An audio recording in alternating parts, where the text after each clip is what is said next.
Welcome to another episode of Addicted to the Q. I'm Brad, meets my mistress, Brian, Sofa King Awesome, the man, the myth, the legend himself, Rob Silverman, with the good charcoal. How are you doing tonight?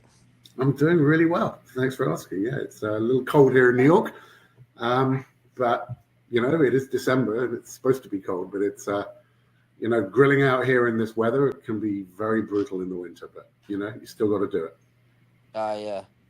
I was gonna have steaks on the grill tonight, and we had chicken on the stove.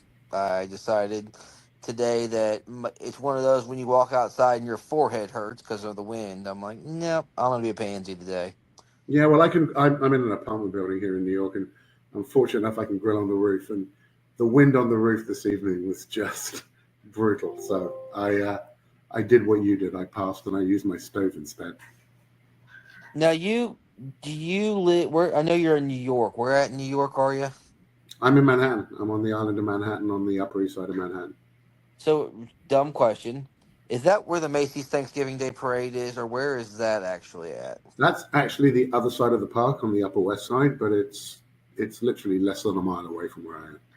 Because I noticed this year, when I was a kid, like I remember the balloons used to be way high, and this year they seem really low. And I'm like, is that because of wind? Are they using the buildings as a wind block?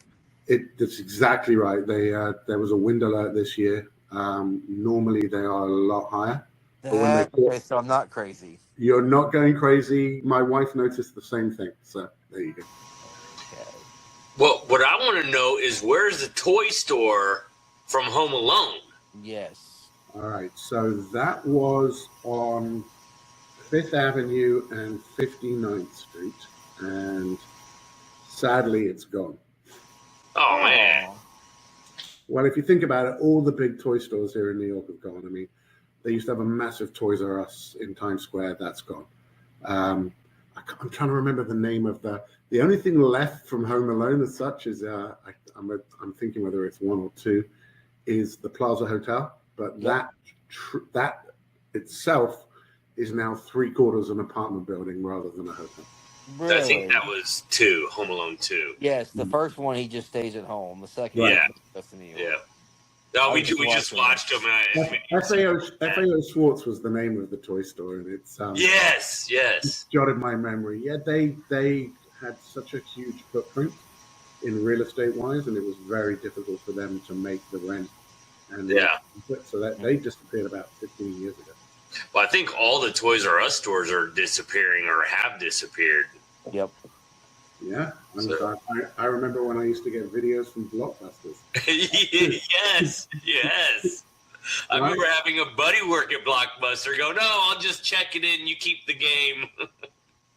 It's all gone. I suppose this is what they call progress. But to me, it's like, all these reminders of the childhood. Like FAO Schwartz, I came to New York the first time when I was 16. Obviously, I'm from the UK originally. And FAO Schwartz was like one of those things where your eyes lit up, even as a 16-year-old. Yeah. I always dreamt of being able to take my kids there. Remember, they used to have the giant piano there where you could step on and all that stuff. And sadly, it's all gone. Yeah. Tom Hanks and Big, that he was there doing that piano. Yeah. No, Yeah. I remember that's crazy. And Blockbuster, you brought up Blockbuster. I think I still have one of their collared T-shirts. I think I still have the game, a PlayStation game with the Blockbuster hard case for it. I think I have a video that I didn't return, and it's probably about $450,000 in fines now. Yes. They'd still be in business if we returned our items. Yep. Oh, that's great.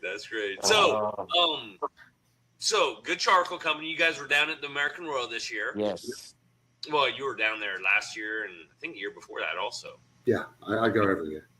Yeah. So how'd it go for you guys down there with the public and on? I just call it Pit Row because that's where NASCAR pits down there. Yeah, absolutely. So look, we are we had 16 teams competing this year, which was a record, right? When I first went to the Royal 4 years ago, I think we had 2. Wow.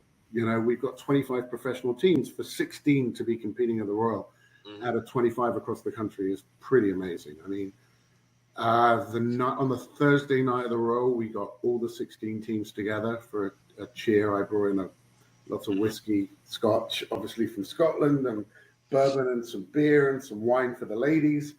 And, it really did feel like an amazing family. I mean, when you walked around, and you did as well, I'm sure, because you were there, when you walked around where everyone was sort of stationed, the amount of good charcoal tents and good charcoal bags outside was just incredible. I mean, we placed really well in chicken, in ribs, and steak.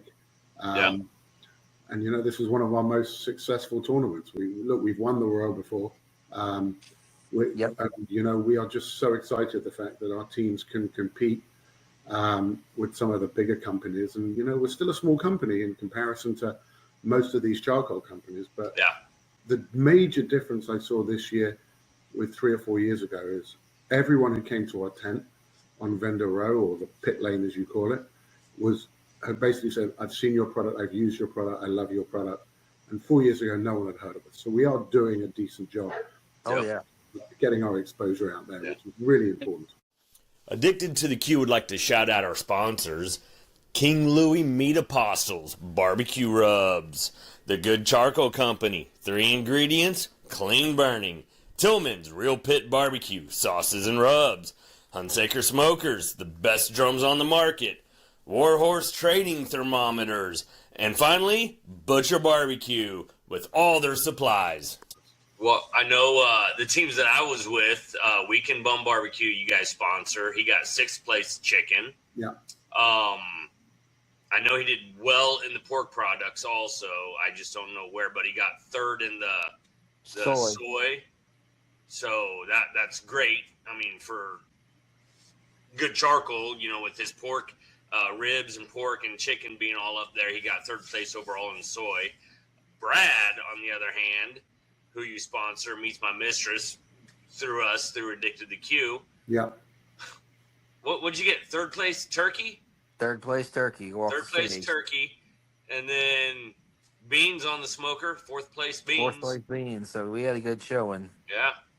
That was amazing. I mean, it really is just, I mean, first of all, our teams they're handpicked by Aiden Matter, who's our guy who runs all our pro teams. And, he took over from Emily Kramer, who was doing it before that.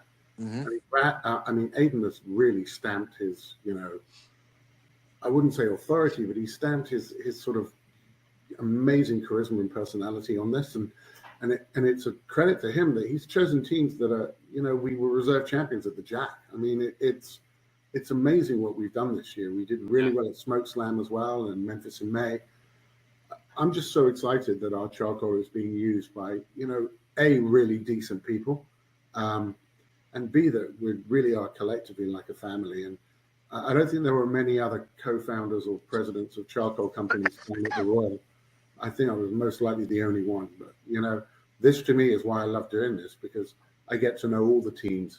I get to know all our ambassadors, all our influencers and all our pro teams. And I have weekly conversations with just about everybody. I mean, Brad, I've reached out to you about, doing stuff in Kansas in terms of restaurants and stores, and it's a real credit to Aiden. But this charcoal family that we've created was one of the reasons why we started this company in the first place. Oh yeah, no, we love the Good Charcoal. We are excited that you guys sponsor us through the social media and as the influencer side, but also with our cooking side for pros and backyards. I mean, we just go out there and we promote it like crazy.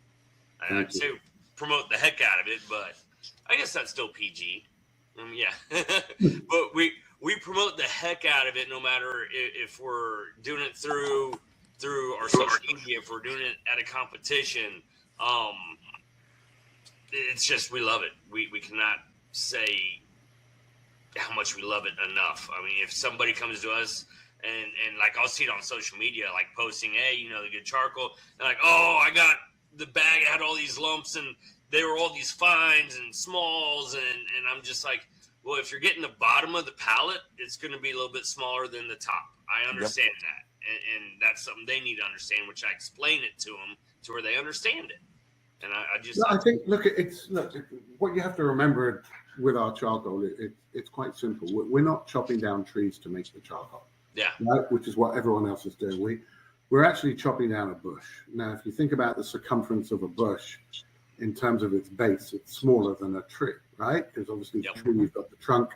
With the bush, we don't have that trunk, but we still have, we still have, parameters and sort of minimum sizes that we accept into our bags. And when I first started this company, and I went down to Namibia in Southwest Africa with Ben Jablonski, our CEO, who you've interviewed on here before, it was really, very much apparent to us that we needed to put in some pretty strict rules about the size of the charcoal.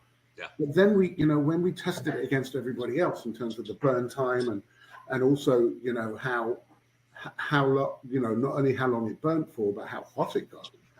The size issue really isn't a factor. It's really the density of the actual wood itself. And, the hardest part that we have is to educate people who are used to cooking with and grilling with these huge chunks of charcoal, which, to be honest with you, with the airflow, doesn't really help them in terms of achieving, what we're looking for is consistency of the cook, right? And that our pieces are pretty much all the same size. They vary a little bit from bigger to slightly smaller. But again, we are using a wood, acacia wood, which is twice as dense as oak and hickory.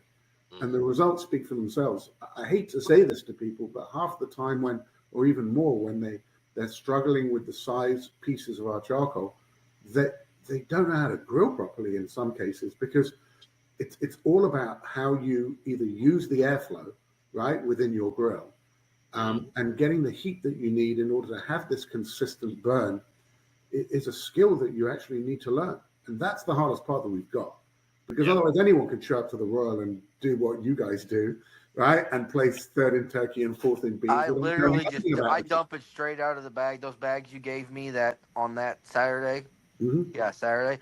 I literally dumped them straight into my smoker from the bag, lit the thing up, and went. I don't filter anything out, because to me, it's the consistent part I'm looking for. I don't care if they're pebble, couple inch pieces, as long as they burn even and they burn good and they burn. One thing I've noticed about your charcoal too is how clean it burns. Like if you try to burn some of the other stuff, you get dirty smoke for I don't know how long before that stuff finally turns clean to be able to put some meat on it. Yep. Well, I'll tell you the reason why I got into this in the first place, right? It was, so I grew up in the UK, and I used to barbecue with my dad every single Sunday from the age of like 6 to literally when he died in 2000. And the charcoal in the UK was so bad. I mean, I can't even look. It was so bad that my dad said to me, when you're at school, borrow, he used the word borrow here, borrow 2 pairs of chemistry goggles, because when we're going to cook outside, that toxic smoke will get in our eyes and it's disgusting, right? And I remember he died in January 16th, 2000. The last time I cooked with him was in November 1999. So it was 2 months before he died. We did a barbecue outside. It was freezing. It was raining. You barbecue in England, it's come rain and shine, but mostly rain. And he said to me, son, there must be a better way of doing this, right? He said, there's got to be a better charcoal out there. And, when I moved to the States originally, I moved here in 96. I'm a full-blown, proud American citizen. And, it's my quest to find a really decent charcoal was really hard, because I wanted several things, right? I wanted first, which you've just touched upon, Brad, is I don't want this bad smoke. Smoke's good, but I don't want bad smoke. And bad smoke is that smell from when you first light the charcoal, when you're burning off all the additives and chemicals that a lot of these charcoal companies use in making their charcoal. They've got it all wrong, because what they're trying to do is make it easier to light by adding things that make it easier to light. But that ruins the cook, it ruins the grill, and it gets infused in your food. So I wanted something that was 100% chemical free in terms of the process of making it. Everything in the world has chemicals in it, because everything that we use is somewhere on that, the what was that scale that we used in chemistry classes, right? Where you have all the elements table, right? So everything's on there, but I don't want anything added, right? And this whole movement of, make America healthy again, whereby we are moving away from chemical products, and we're going to more natural products, was just, this is why we went into it. I also wanted something that wasn't going to destroy our planet at the same time, right? I mean, chopping down the rainforests in Brazil to make charcoal to export to the United States, to me, is just ridiculous, right? There's enough wood out there that you can use, such as the acacia bush in Namibia, which is 100% fully sustainable. So I was looking for something that is, good for you, right? Good for the environment and good for the community, because, as you well know, we launched this product, and before we'd had a penny of revenue, we were feeding Americans who were suffering from food insecurity. So we were so careful about what our mission statement was, because to us it's so important. And Brad, you touched on it in terms of this toxic smoke. That was when we first tested our charcoal in Prospect Park in Brooklyn against all the other charcoals. That was the first thing that we noticed, that we, obviously as a charcoal, when you burn it, it was a nice smelling smoke, but the difference was there was not that chemical, hue in the air and that smell, which I tell you, brings me back to my childhood, and it really is. It's when I'm cooking with my dad, and I can't stand that chemical smell. And then, you don't have to. It doesn't build up as much in your smoker or your cooker to where you have to constantly clean it to get that charcoaly, what's that, creosote kind of out of there. If you get too much dirty smoke, after a while, it builds that up. Yeah, I mean, it's so important to us that we burn cleanly. And you know what? This is what's resonating with most people who contact me. We've got Hello at the Good Charcoal on our website. And, the two main reasons people contact me, and we try and educate them by giving them to influencers and the proteins about the size of the charcoal. But the second thing what people notice is that it's such a clean burn. And, that we pride ourselves on that. And I honestly think it helps people in competition, because you're not going to get those chemicals infused in what you're turning into the judges. Well, and I call it a tagline, like the tagline for your briquettes. It's only 3 ingredients. Yeah. So I mean, the 3 ingredients are the ground up acacia wood, the water, and then you need a binding agent. We're exploring trying to get a briquette without a binding agent, but the binding agent right now that we use is the regular edible cornstarch that is used in food manufacturing. So when I went to the facility in Namibia, first of all, the manager of the facility said to me, "Hey, don't need a briquette." And he says to me, "You can eat this if you want." He says, "It's that natural." And I said, "I really don't want to have black teeth going back to the States, because I'm from the UK, and we have a terrible reputation for our teeth from Austin Powers, and I didn't want to go down that road." But it is all natural ingredients that we put in our charcoal, and that to me is amazing. Now, full disclosure, he did not say to eat it. Just letting everyone know. I'm just telling you. But you can if you want to. No, what I'll say is this: it's like I have had people contact me on Hello at the Good Charcoal asking me if our charcoal is gluten free, right? And I reply back to them, "Whatever you do, please do not eat our charcoal." And they reply back to me saying, "But if it's infused on the food, I want to make sure there's no gluten on it." And I say, "Look, you eat corn tortillas because corn is not gluten. So there's nothing in our charcoal which will make it gluten-free, but I also add, I don't know in that cornstarch facility if there are gluten products made there and if you're hyperallergic. But the message is absolutely, Brian, do not eat our charcoal, whatever you do." So Correct. I'm still confused.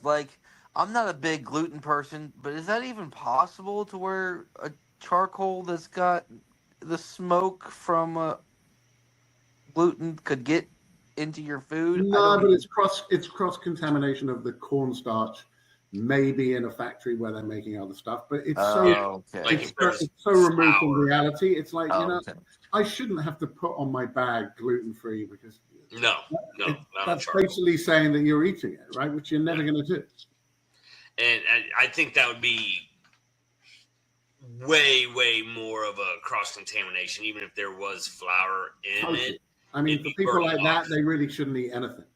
Yeah, exactly. But I get it. But what I'm saying is, it is so important that our hashtag of chemical free charcoal. It is that to us is just so important. And No, it is. in terms of the moves that we've seen in terms of banning food dyes and certain chemicals in food, and a lot of these terrible oils that we're using in all our foods. Oh my gosh, yes. Right? We just got on that oil kick in food. Right, and if we can do our bit by having a charcoal where a lot of the taste is infused in the meats, vegetables, fish, whatever you cook, that that you're cooking with a fuel that is chemical free. You can't say that. Look, 50% of all grills in this country are gas grills. I mean, I don't know why anyone would use a gas grill. It's just an extension of their kitchen into their backyard. But people do use it, but it's natural gas, and propane is a chemical, right? And that goes onto your food. And I'm not going to name any charcoal companies, but a lot of them are owned by chemical companies, right? And a lot of the chemicals that they use to sell to the public end up in their charcoal, and it's a way that charcoal can be lit more easily. But the quicker you light it doesn't make it a good charcoal. It just means it's easier to light. We're not difficult to light at all, as you know, because you're both users of our charcoal. We're very easy to light, but I don't want to put anything, I don't want to have chemical charcoal dipped in paraffin because it's easier to light. That to me is just defeating the whole object. I think I did some research, and if I'm right, I think Clorox is affiliated with the charcoal company. You have done your research. That's all I'll say. Okay, so it's been a while, but I remembered that part of it. I'm on different researches on like storage facilities now and stuff. Makes my wife mad, but yeah, I saw that and I was like, man. And then I just keep going back, like your three ingredients. Like we know it burns clean. The briquettes for good charcoal. Right, and also with the lump, it's like this. What we say is this: look, we say to the general public, and we say to every influencer and pro team who approaches us to be, for us to be their sponsor. It's quite simple. If you're looking for a charcoal that is made 100% chemical free, plus it's 100% fully sustainable, we are the only one in North America, right? So you don't have a choice. If those things aren't important to you, the fact that our charcoal is we tested against everyone. We burn hotter than everybody. We burn longer than everybody, and you get much more of a consistent burn. So, even if you're not interested in, the chemical side of things or even the sustainability, which a lot of people who cook are not interested in that at all, and are just looking for a good quality charcoal, we fit that as well. And the most important thing was when we started this company, we did not want to charge more for our product. We wanted to be made available to the entire general public who could go out and buy. And we are still the cheapest charcoal per grill that you can have on the market. And we are also, in terms of, we're not the cheapest per pound, but we are, let's say at Sam's Club, where we sell our 27.5 pound bag with a handle, we are still the cheapest charcoal that you can actually put through the cash register. I was just going to say, not just the cheapest, but the largest bag also. Right, there are some 30-pound bags out there, which you can get at big boxes, right? At big box stores. But in terms of, with ours, we've proved this. You only need 3 pounds per cook. And the other charcoals, you're going to need 4 to 5 pounds. So the price... There may be a YouTube video on the briquettes about how long they last against some competitors, by the way, for people who watch this. That one, Addicted to the Q. Yep. We did a little burn test. I saw that one, yes, absolutely. That was fantastic. That was a fun one to do because I was like, man, they're just still going. I should have had some hamburgers made. I remember that. That was fun. But yeah, literally, you could use a half a chimney, like you said, with the poundage. I can get by on a half a chimney when I need a full chimney of anything else normally to do. That is correct. So our bag will last longer. Oh, yes. And, I walk around with T-shirts which say you need less, right? Less is more in this respect. It is. And the briquettes, the lump you brought out last year in the 27-pound bags, and the briquettes you brought out this year, I saw in the 27-pound bags. Yep, I have a bag of it in my garage, actually. Yeah. I mean, next year we're going to have 27.5 pound, 8 pound, and 6 pound. It's taken us a while to work out what the ideal size is for which particular, part of the market that we're trying to sell to. I mean, obviously big box want a bigger bag, right? The grocery stores want a smaller bag. The restaurants all want a bigger bag. The restaurants only use lump. and supplying to restaurants through restaurant distributors, whether it's national or local distributors. For us, it's really important that we get the size of the bag right for these restaurants because they really are the super users of charcoal. They go through 40 to 60 bags a week. There is, according to surveys, there are 55,000 restaurants in the United States that use charcoal, which is staggering. I like the 27-pound bag because I can literally take one bag, do a comp, and it fills my drums to what I need, and I can do an entire cook on one bag of 27-pound bag. So I went to Smoke Slam 2 years ago, and I was with, I'm not going to name the team, but I was in the tent of one of our pro teams, and they very kindly agreed to share their space with us. So they were competing in Smoke Slam, and I was there promoting our photos. They were doing the whole hog, and they brought in a team who'd never used our charcoal before for the whole hog, and they got 3 bags of the 27.5-pound bag lump, and they poured 3 bags into their pit, and literally about 2 hours later, they were taking charcoal out because they realized they had used too much. It is, and they said they'd never seen anything like it in their life because with every other charcoal they used, they kept having to add. They cooked this whole hog for like 13, 14 hours. And he said to me, the net result was we took charcoal out and didn't add.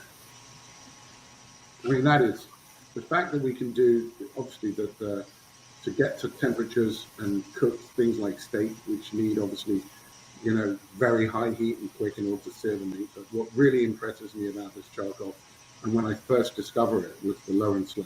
That is, it's amazing that this thing can stay at 225 degrees for hours and hours on end.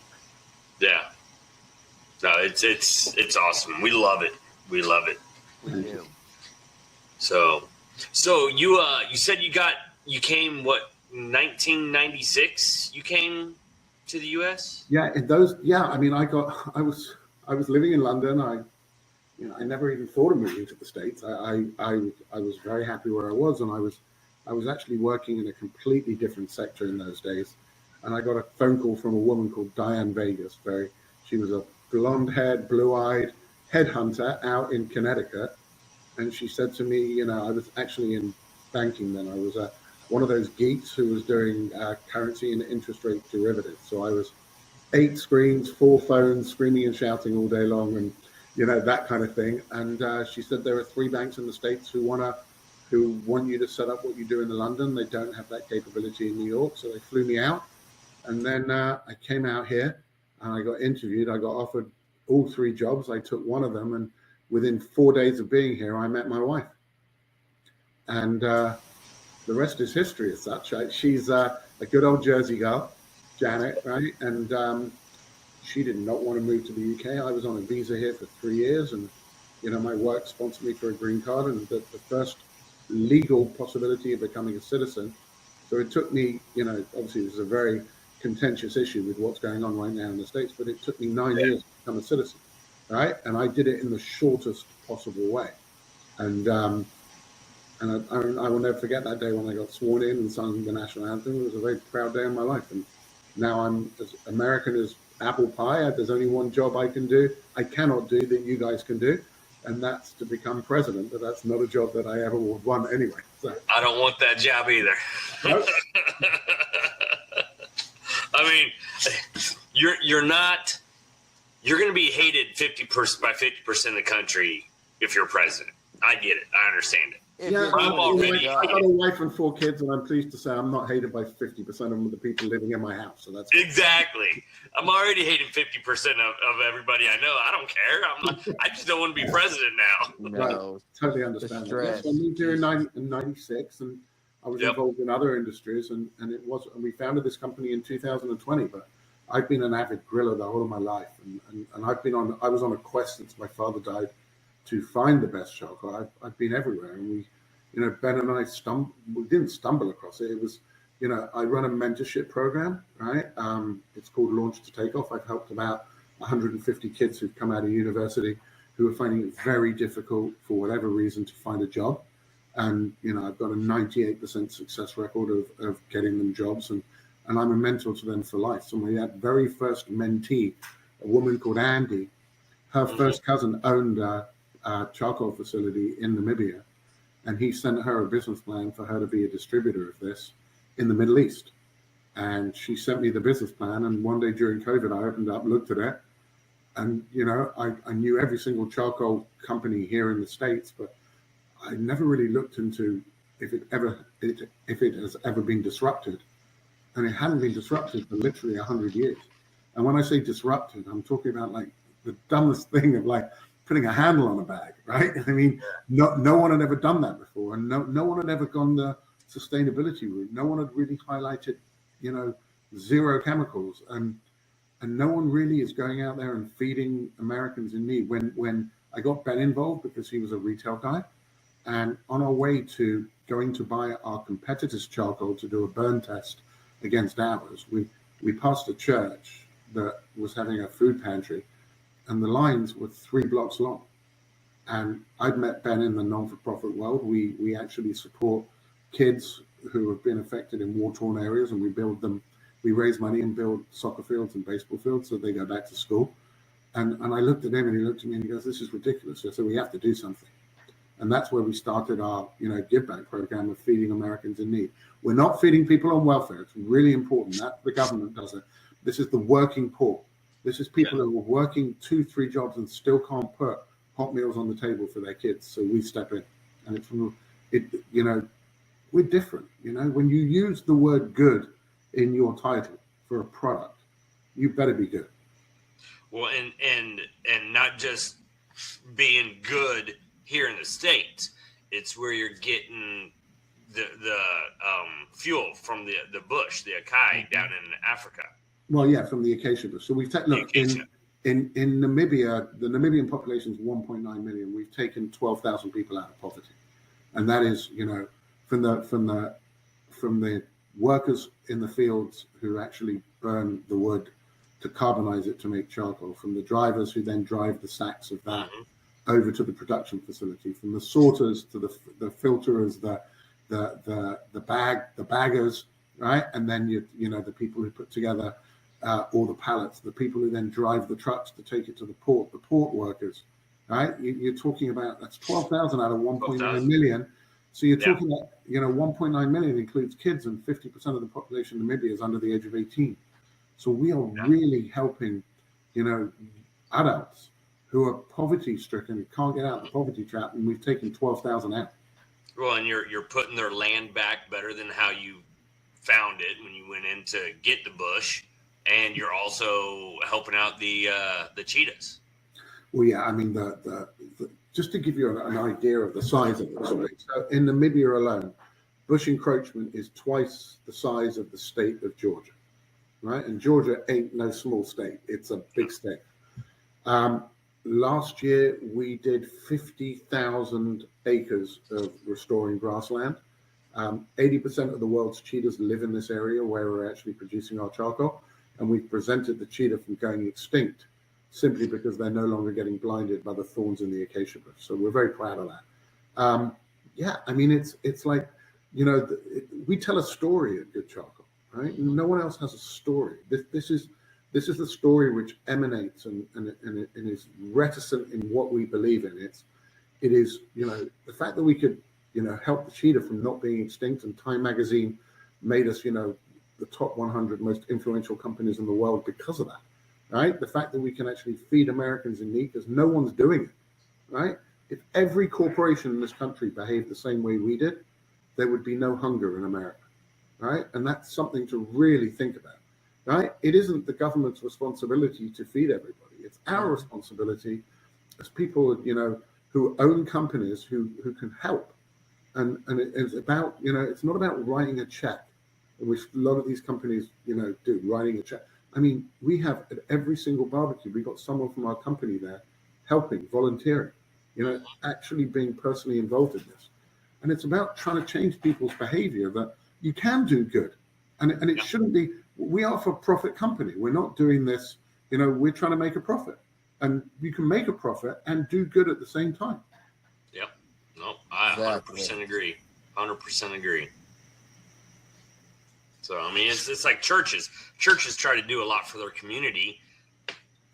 Okay, well, that's how they're trying to look at giving back and bringing the community together. But that's what us companies, businesses, we should be looking into that. We're the ones bringing in money. Well, if we have that extra, we should figure out how we can help our community out also. Right, Like but think about this. The churches do an amazing job. I mean, food pantries. They do.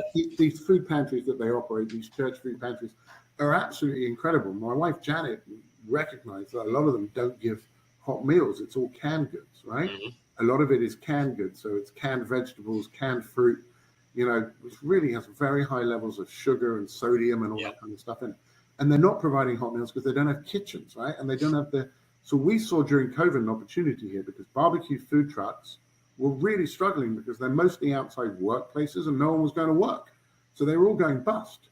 And then the church food pantries were in a massive crisis because all the food stuffs stopped coming to them. So we decided, you know what? We can step in here and actually feed people in need by providing them hot dinners, right? And the way we can do that is by bringing a barbecue food truck to the food pantry. Yeah. And when they pick up their goods, they just pick up their hot meals before they go home. So it works. I mean, it's, in most cases with the church food pantries, they don't have the facilities in order to provide hot meals. So they're doing an amazing job. And we're just there to sort of augment the process in terms of making it that, you should see the smiles on people's faces when they get hot meals. Oh, yeah. And they say they got 4 kids at home and they need meals for them. And we give them 6 meals if there's 6 in the family. And it works. And it's a lot of hard work in it. And it's run by my wife, who's amazing with this, right? She's traveled all the way around the country helping. And then once she's helped and she's been there 2 or 3 times, these things run on their own. That's awesome. Amazing. That is awesome. That is awesome. That's our church took kind of like what you do. The head guys got together and they did, I think it was 100 meals, hot meals. It was a rotisserie chicken, mashed potatoes. It's through the Price Chopper that's right next to the church.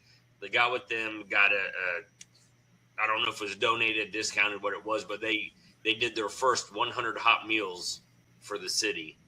That's amazing. Just think about this, though. Since we've started, we've now reached the milestone of 58,000 free hot meals. Yeah. We are just so delighted by that.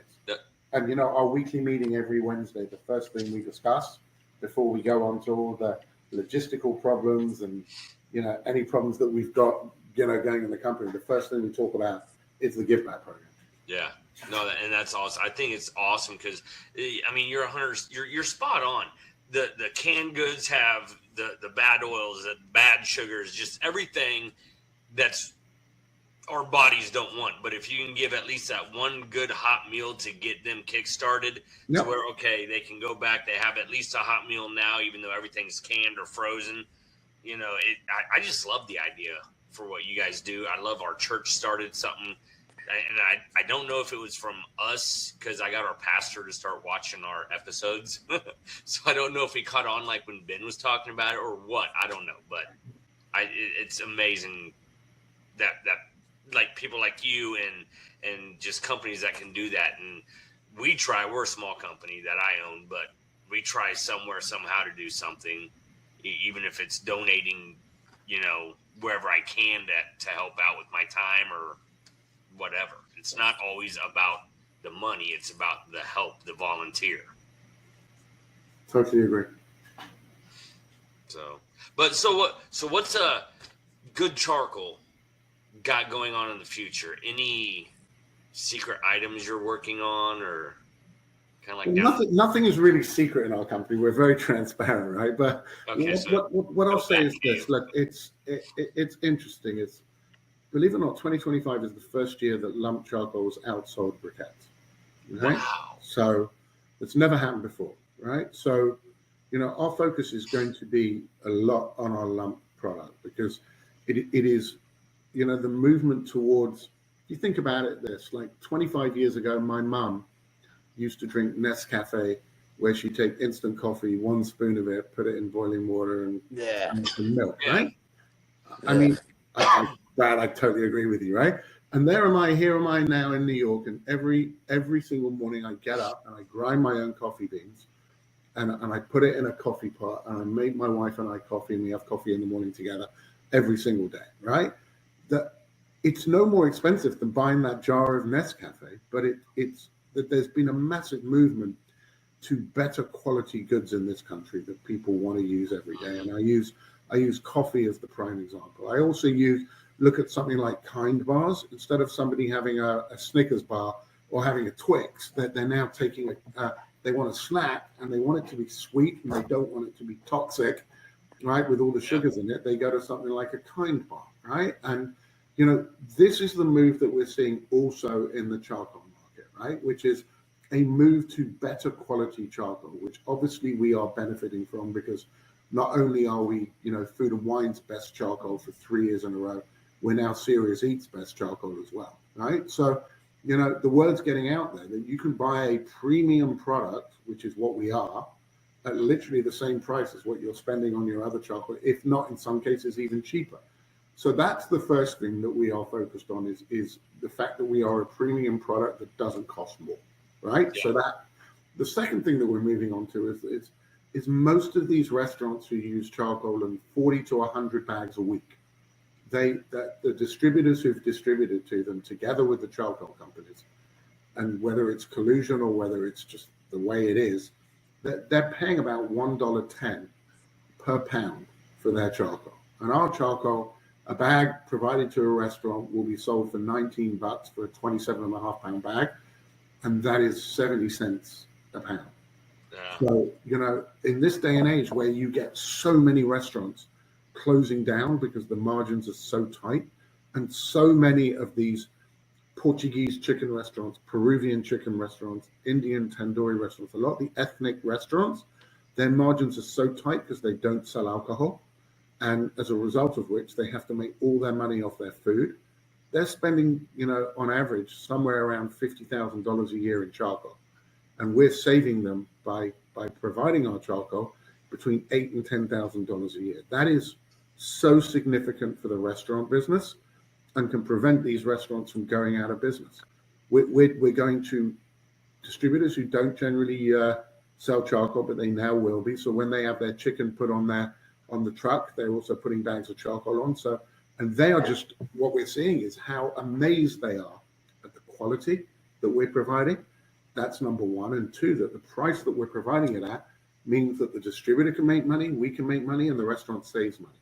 So those are my focuses for 2026. I also want to try, and because right now most people have only had the benefit of using our lump charcoal by being a member of Sam's Club. And most of this country are not members of Sam's Club. So we do have to increase our presence within the regular grocery market. And by 2027, we're hoping Walmart will have us in 1,000 stores with an 8-pound bag of lump.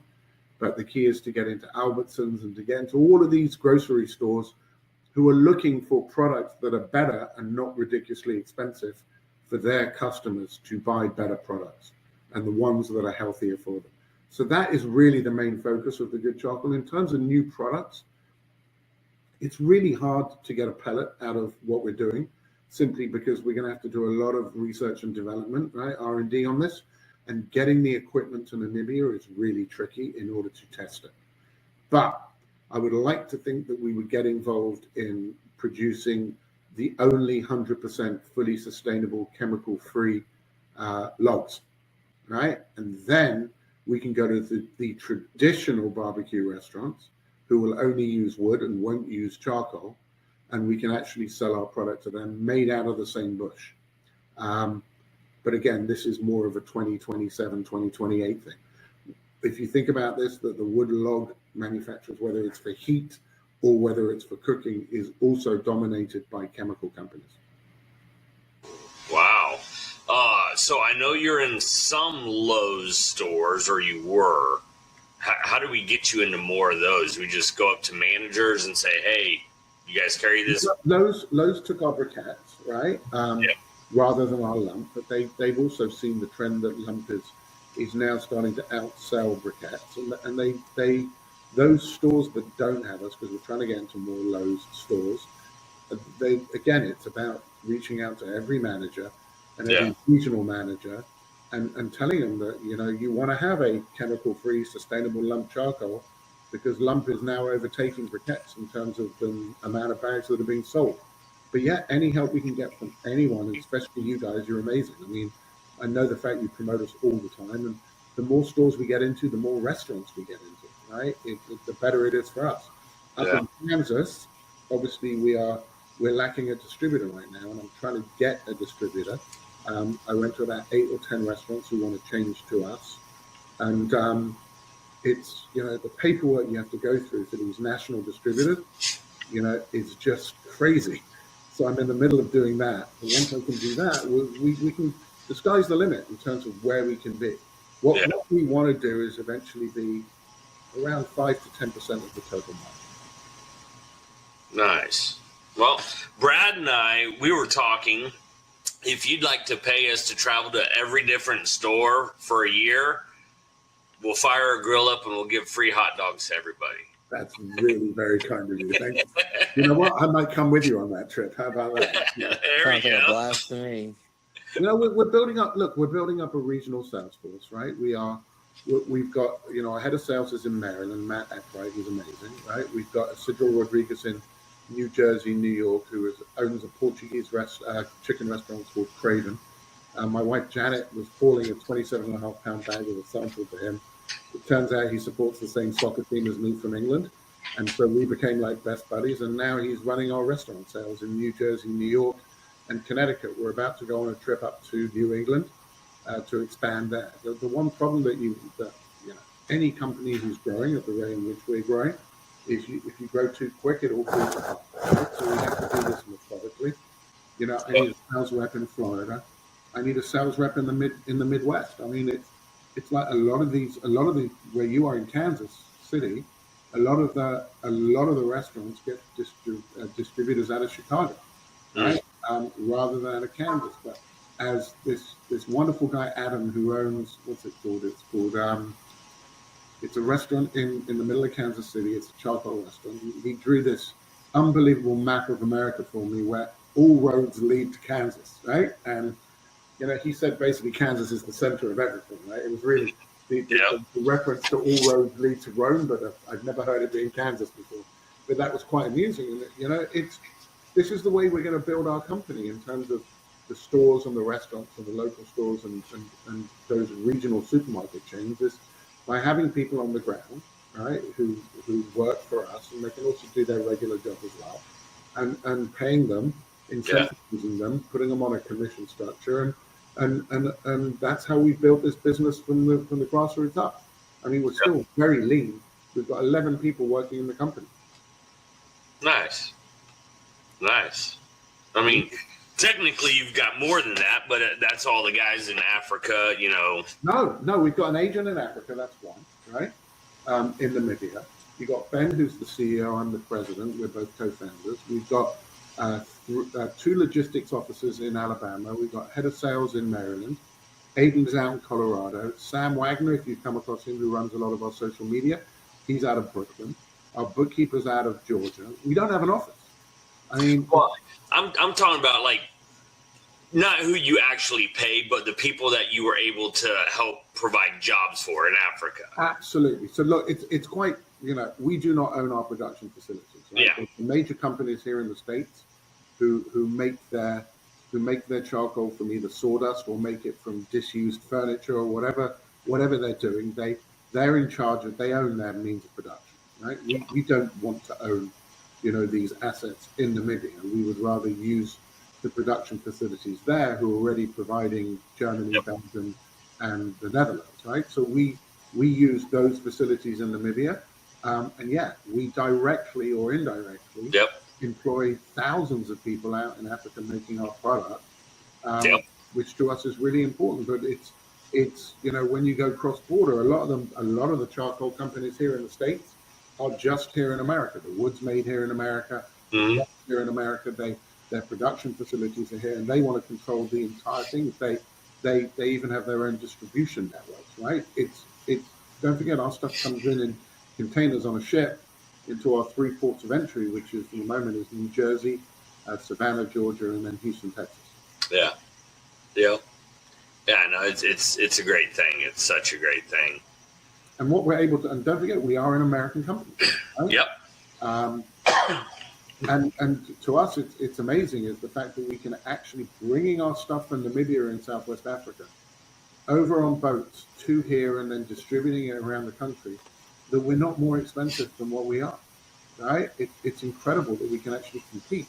And we've got tariffs on top of that as well, right? Yeah.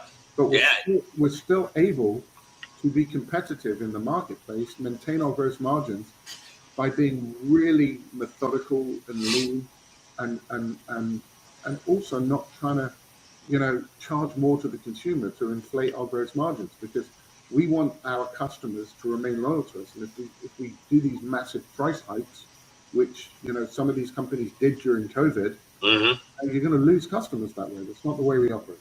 Yep. Yeah, no, you're very, very competitive price-wise.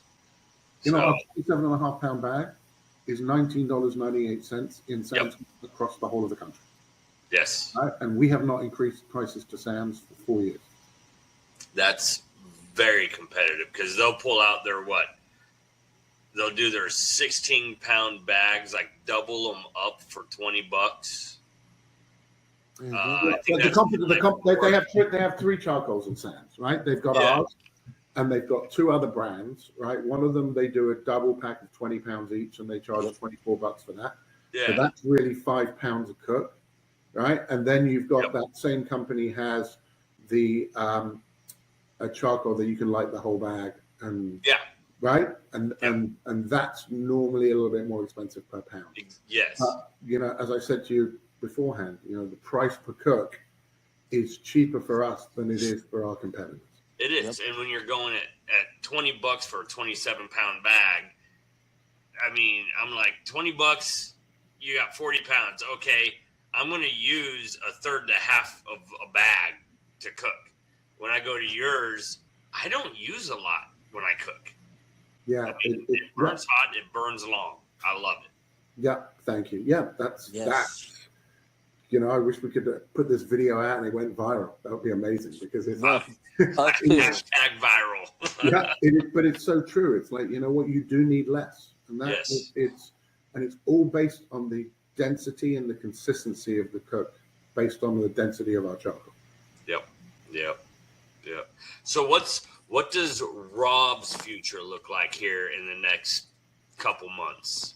What do you have going on? All right. So what I've done is I sort of bifurcated my way out of the day-to-day running of the company, which Ben does, right? And we launched our restaurant business in June of this year, right? And we've gone from having like 3 or 4 restaurants. We're now basically up to about 150 restaurants around the country. Oh, wow.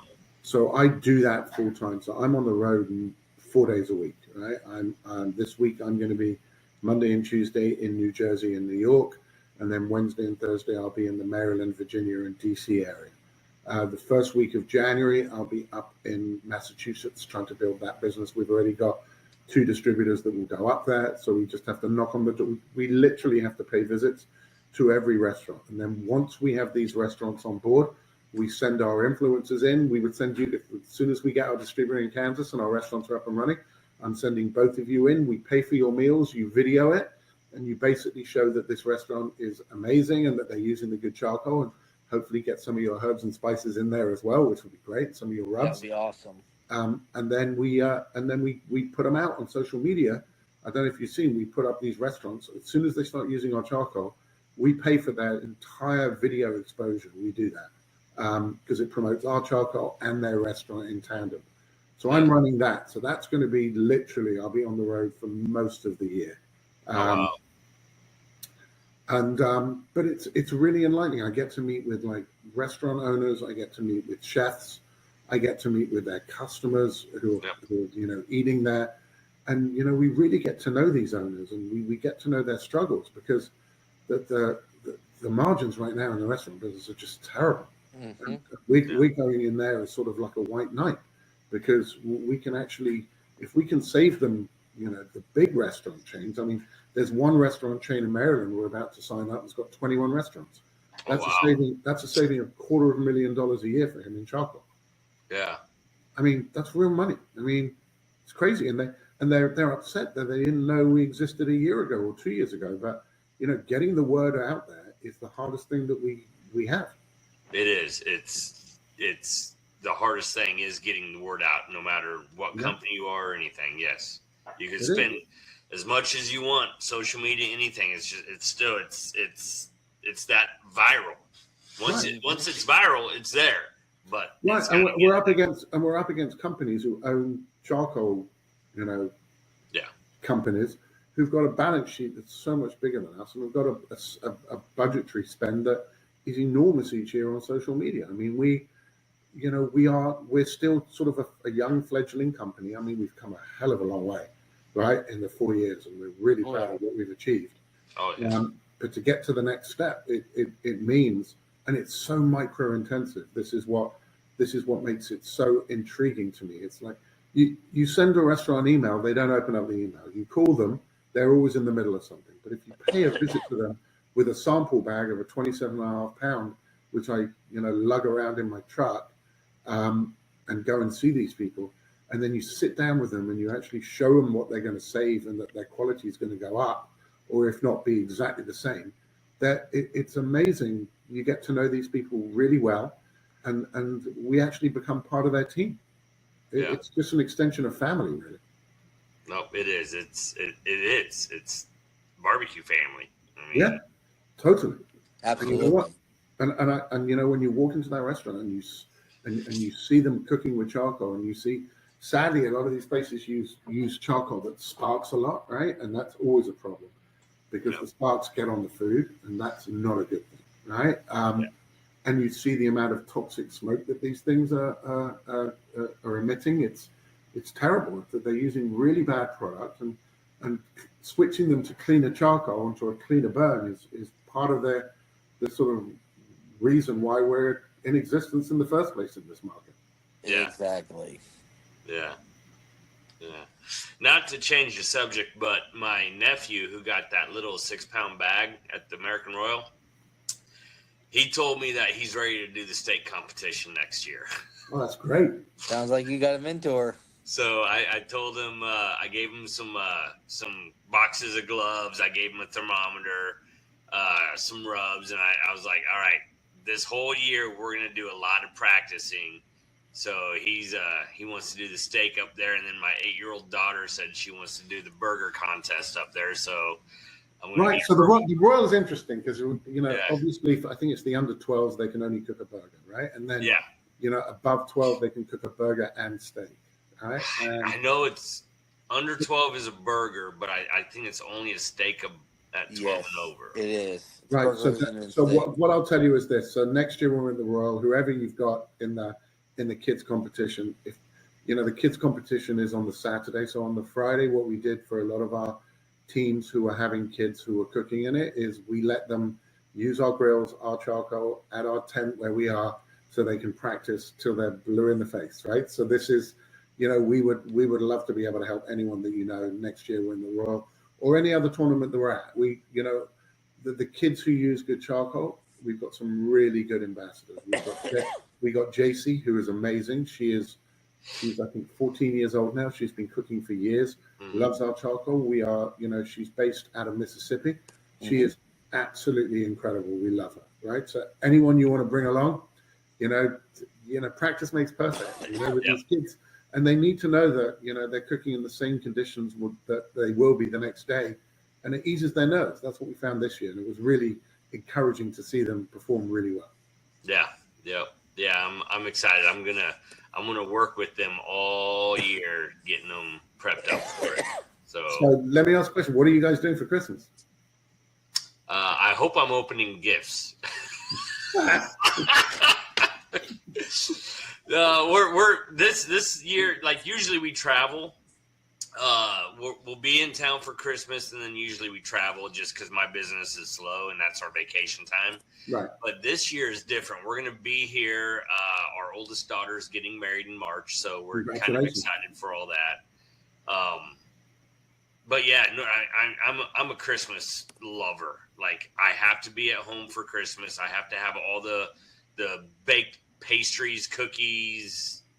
I have to have the sugar. and the Christmas lights. So So what are you cooking, like, as in proteins? What are you going to cook? proteins, I'm probably just going to do ribs and burnt ends.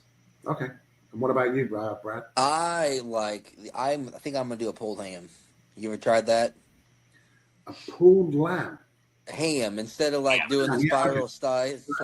Pulled lamb. Never heard of that one before. I do like lamb, but I've never tried it pulled before. But no, we did ham last year I think it was, and tried it pulled instead of sliced. So much better in my opinion. It's not as dry. It doesn't get as dry like it does when you try to reheat a spiral slice. It's funny, the Brits don't have Thanksgiving. Thanksgiving is only in the States and Canada. So Christmas is when we cook our turkey. I could do turkey too. I love turkey year round.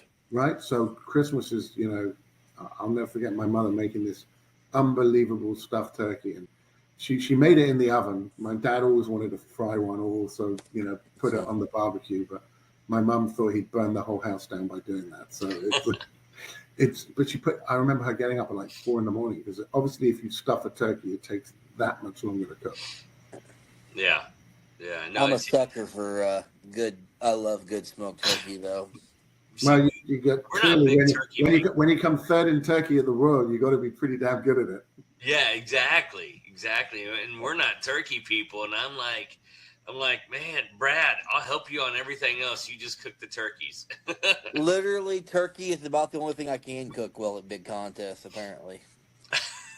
Apparently, well, you got a fourth and a third. Is that right? A fourth at the KCBS World Invitational and a third at the Royal. So apparently, that's one thing I can cook at big contests. There you go. But hey, walk on the stage and prize money is prize money. You know what? Take that any day. A win is a win. You know what? That's right. And a place is a place. Simple, right? That I knew that turkey was good. I didn't know if it was good enough, but I knew it was good that day at the Royal. Yeah. 0.200. I tied actually for second, but second and fifth was a tie. So I guess I ended up third. I'll take the tie. But I was 0.02 of a point from first. Oh, wow. Oh, it's like... That's crazy. I'm not going to get into the judging of these competitions because the Royal is a crapshoot in itself in judging. He told me the beans were 0.6. We were appearance one from first, and we first, were one second, appearance third was a three-way tie. Yeah, I had an interesting one on the dessert competition, right? So it's like cheesecake's won for the last 11 years, and so nobody makes anything apart from a cheesecake, right? I mean, it's that kind of stuff is like if you can make anything. But you're going to make something just because that's the thing that wins, not necessarily the thing that you're good at. Yeah. I find that very difficult. And a lot of these competitions as such is that, they are the way that people cook and grill is simply because they have done it for so long that they're cooking to the judges based on how they've scored in the past. Yeah. Mm-hmm. Yep. Well, somebody was talking about they're getting tired of cheesecake, and I said, "Well, then make a non-cheesecake win, and that's the best way to people to quit cooking cheesecakes." Yeah, but cheesecake won again this year. It did. It always the does. Top 36 cheesecakes won. Yeah, I mean that's crazy, isn't it? It really is. That's just it. Is why does cheesecake keep winning? It's because that's my question. Well, that's a whole other podcast, isn't it? Mm-hmm. Oh, yes, definitely. Definitely. I mean, they don't want it to win, but why does it keep winning? I don't know. Yeah, exactly. I'm not a cheesecake person. I don't do the dessert categories. Are you going to do any of the other majors? Are you going to do, you're going to go down to Memphis in May? Weekend Bum has a ride into Memphis, and he's talking about trying to get to that. And if he does, I'd be going down there with him. There's a lot of politics involved in Memphis right now. I don't know if you heard this, the live fire competition, which was at Smoke Slam last year, has been repatriated by Memphis in May. So, I would say that 70% of the people who went to Smoke Slam last year, as in the general public, went for the live fire stuff, right? And it was absolutely spectacular. If that's going back to Memphis in May, I can't see Smoke Slam surviving, to tell you the truth. And the fact that they have both of those competitions on at the same weekend, it's really quite sad because Memphis is, that whole area is now split. on where you want to go to. And, they make it so expensive to attend these things. Oh, my gosh. That you can't really go to both, right? So, the last 2 years I've done Smoke Slam because I get offered a place in a tent with one of our professional teams, so it doesn't cost us a fortune to be there. But I'm not sure we're even going to go to Memphis this time in May. The pricing is just crazy. Yeah. And then the Jack, we had 8 teams competing in the Jack who were actually invited. And we worked out the cost of actually going down there and supporting our teams. I sent, Matt Osmond, right? Oh, yeah. From Blinkies, right? So I sent Matt. I said, look, we'll pay you to go, right? You go, be the ambassador for us there. I said, but it's going to cost us $25,000 to be at the Jack. I mean, it's a lot of money. That is. We're not selling anything. Yeah. That's just staying in there and walking around saying hi and. Yeah, and you know what? It's a dry town, so I can't even have a Jack Daniels. Nope, you cannot. Right. Right. I yeah. always forget that it's a dry town where they make Jack Daniels, which to me is. I know it's one of those. What's the word? It's like an oxymoron, right? It is. Yeah. It's crazy, but yeah, I mean, we look the way in which we on our road to profitability. It's quite simple. It's like we have to. I mean, I honestly think that the World Series at Kansas it's the best competition, the best run. I think it's spectacular. And I got to say, the atmosphere there is better than just about every tournament. The Thursday night, lunacy scene is amazing, right? Yeah.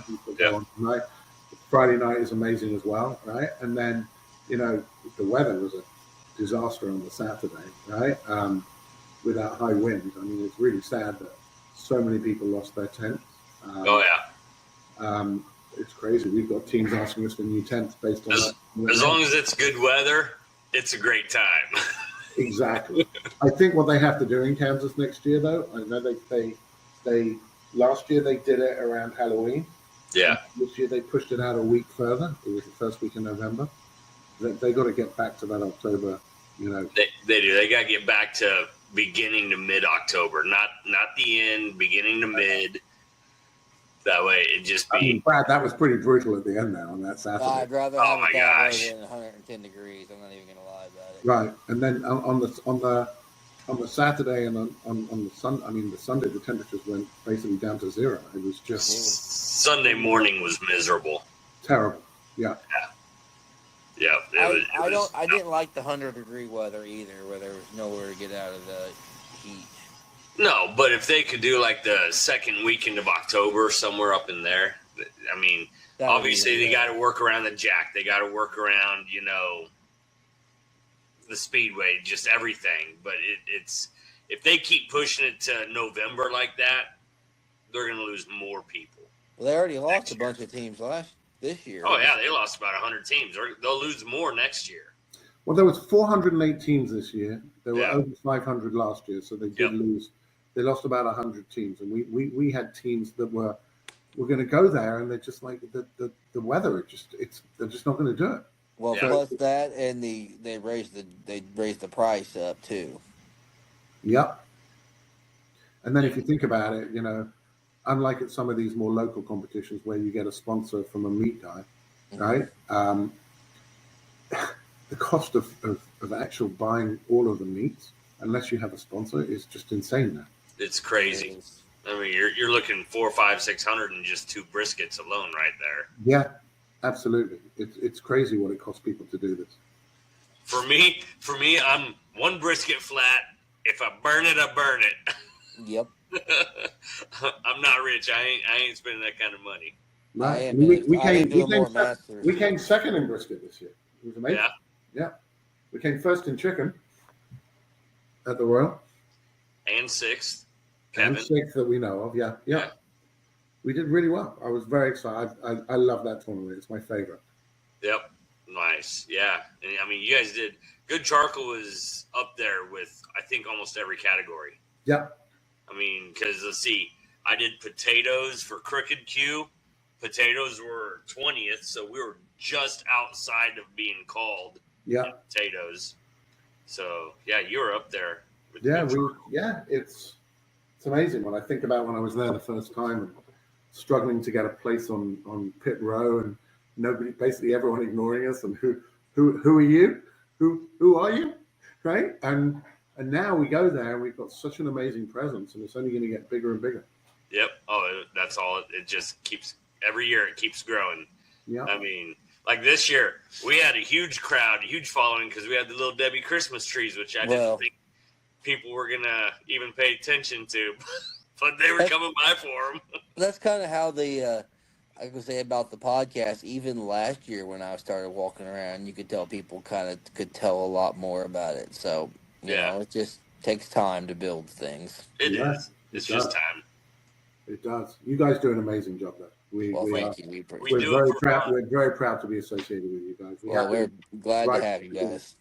Yes. Yeah, no, we're so excited that you guys sponsor us. I mean, Brad and I, we do this for fun. This isn't some of these big professional guys you see that have all the camera crews and look perfect in HD, TV type. We do it for fun. We're raw, and this is how it is. Like when we're walking, we'll be walking around with our cameras on our phones out there just to do some interviews and talk to people. But you know what? It's so much better. It's so much more authentic that way. I love it. Yeah, exactly. And that's what we want is we want you to see what we see, how this is, not edited and everything. So we love it. We love doing this. So, but Rob, I want to say thank you. Yes, thank you. I wish you and your family and all of Good Charcoal a very Merry Christmas this year. Yes, thanks. Merry Christmas. Everyone at the Q, I want to wish them a very Merry Christmas and a happy, prosperous, healthy New Year. And let's keep collaborating. I'm going to be up in Kansas again shortly. I want to come and see you guys. And anyone out there in barbecue land, if feel free to always contact me. I answer every email personally, rob@thegoodcharcoal.com. I will personally say that I reached out for something, and you gave me your cell phone number and a message within like 30 minutes and said, call me if you need anything. The customer service you guys have is second to none. Thank you. And you know what? We want to keep it that way. It's, when you join our family, we treat you like family. I'll end it because the most important person in my life was always my late father, right? And it's been 26 years since his passing. And what he said to me was this: if you open up the front door and you welcome someone into your home, if you don't treat them like family, then they shouldn't come into your house. Yep. Right? And I honestly believe that. That's how I've governed myself in every single job that I've got is, you know what, if you're going to do business with somebody, there's, first of all, when you go into business and there's 10 people involved in a deal, if 9 of them make money and 1 of them doesn't, the deal will fail, right? Yep. But second of all, in terms of the way you treat people, in business especially, is if someone doesn't like your product or someone has a complaint, take it seriously. Try and get them if they can, right, to give them something, replace their bag if they weren't happy. Make sure that, you stay in contact with them. And then when they get their bag, you contact them again to see if everything's okay. It's just the way you do business. It's so many times when you do. And what I love about Hello at the Good Charcoal, where people, can voice their opinion about our product, you get the people who complain, right? There are some people who are not happy with our product. You can't please everybody. But the amount of times that we get from people just saying, I've tried your charcoal. It is such a clean burn. It is amazing. We love it. And you know what? I'm grateful for them reaching out, and I send them something from the company, right? Yeah. And, even if it's just a 6-pound bag of briquettes and say, well, if you liked our lump, try this, right? See what you think of this. But you know what? It's the same way you two, you treat everyone with respect. And this is why I think we all get along with each other. And these kind of collaborations are so important because we all treat each other with the dignity and respect that we all deserve. And, God bless us all. We're doing a good job. Yeah. I completely agree. When you're up here in Kansas, if it's this year, but 2026 before the Royal, look us up. We'll grab some lunch or something. I promise you I won't come to Kansas without looking you up. I'll never do that. That sounds great. All right. Be well, and thank you for this opportunity. Yes, thank you. No, thank you. Have a great holiday and a new year, Rob. Merry Christmas. Thank you. Merry Christmas.